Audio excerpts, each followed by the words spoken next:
While everyone lost their mind over Kavanaugh getting on the court today, I felt the need to draw attention to an issue I thought was of a similar consequence and significance and possibly of a similar duration. Now, ever since the ending of World War II, the United States and Saudi Arabia have supported each other militarily. And it was about 3 years ago when a civil war broke out in Yemen over the Houthis taking control of that particular region. And the U.S., like always, backed Saudi Arabia. And one of those particular ways of backing was in giving cluster bombs, which are illegal by international law.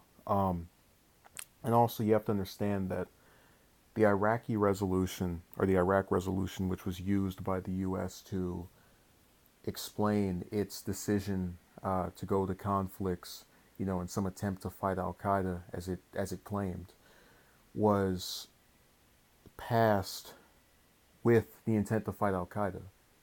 Now, it does not take a wordsmith to figure out that Houthi rebels and Al Qaeda are not synonymous, which means this conflict was allowed to go on illegally, without authorization that was accurate. But whatever, just that's not even the main thing here. We've talked about war crimes that have been committed by the American government for multiple years, and if we were to now just start caring, that'd be a heck of a thing. But the major thing to take away from this was that while the conflict was going on under the Obama administration, the Washington Post wrote, and I quote, remember, this is only a year into the Civil War, so it's not like, oh, we've been over there for no, no, no. Just this is how bad things got in a single year.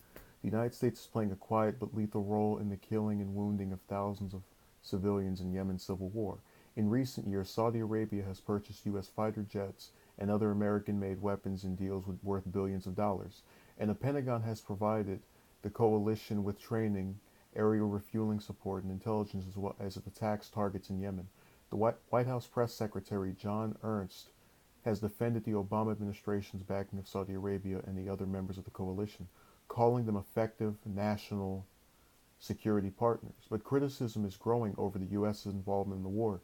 Human rights groups and some American lawmakers have urged a ban on weapon transfers to Saudi Arabia, saying the airstrikes have had a devastating impact on civilians and have violated international laws, which they did.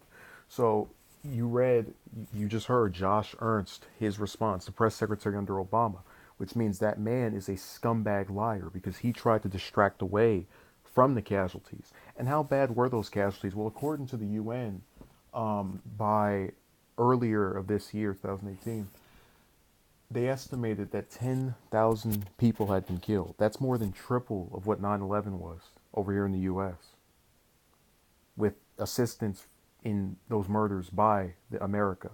And the way this works is that Saudi Arabia will close out the ports to Yemen, so they can't take in any imports or food, whatever.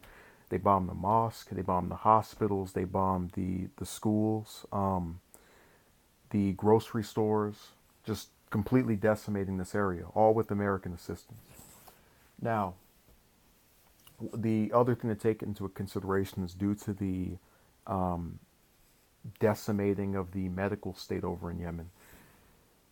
By within 2 years of this conflict, the cholera epidemic over there was slated to have become the largest and fastest spreading outbreak of the disease in modern history, with 1 million cases expected by the end of the year and at least 600,000 children likely to be affected. The World Health Organization, so this isn't just random liberal person talking, has reported more than 800,000 suspected cases of the disease in Yemen and over 200,000 deaths, 2,156 to be exact. About 4,000 suspected cases were being reported daily, with more than half of which being among children under the age of 18. And children under 5 accounted for a quarter of all cases. So the reason that's significant is this isn't part of the U.S.'s strategy to get those Yemen men trying to fight against our forces. No, no, no. These are kids who have no role in this decades-long conflict or feuding or any of that nonsense. Just because they happen to be over there getting screwed. And it's significant because when these douchebags, nativists, try to pretend as though, oh, we don't need anybody else coming to our country, we don't need anybody else coming to our country. How about you stop destroying theirs? So, more than 3 years into this conflict, we've had more than 16,000 civilians either killed or injured, the vast majority by airstrikes, according to the UN human rights estimates, and they're saying that the figures are likely even far higher than that.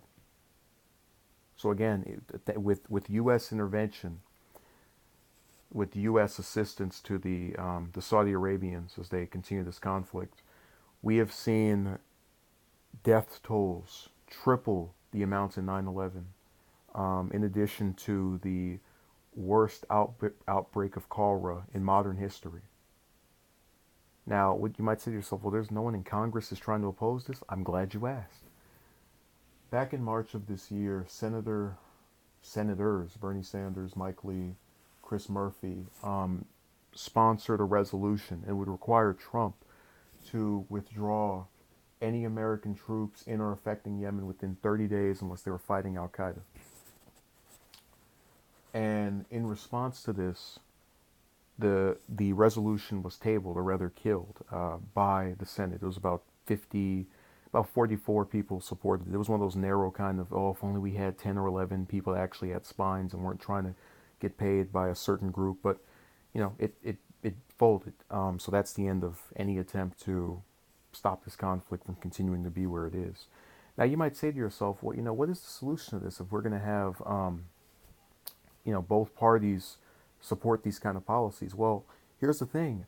The only reason any of these people have power is because they're voted into office. Now, the other thing that has to be understood is that you'll say to yourself, why would they be okay with, 10,000 civilian deaths and the worst outbreak of cholera in modern history?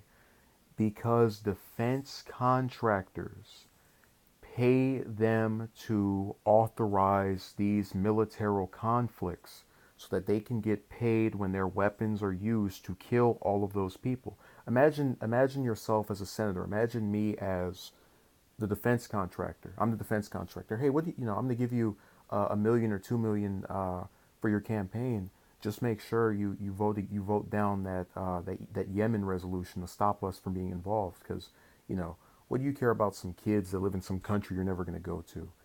You're over. You get cash from me. You can benefit from my assistance. So that is what they do.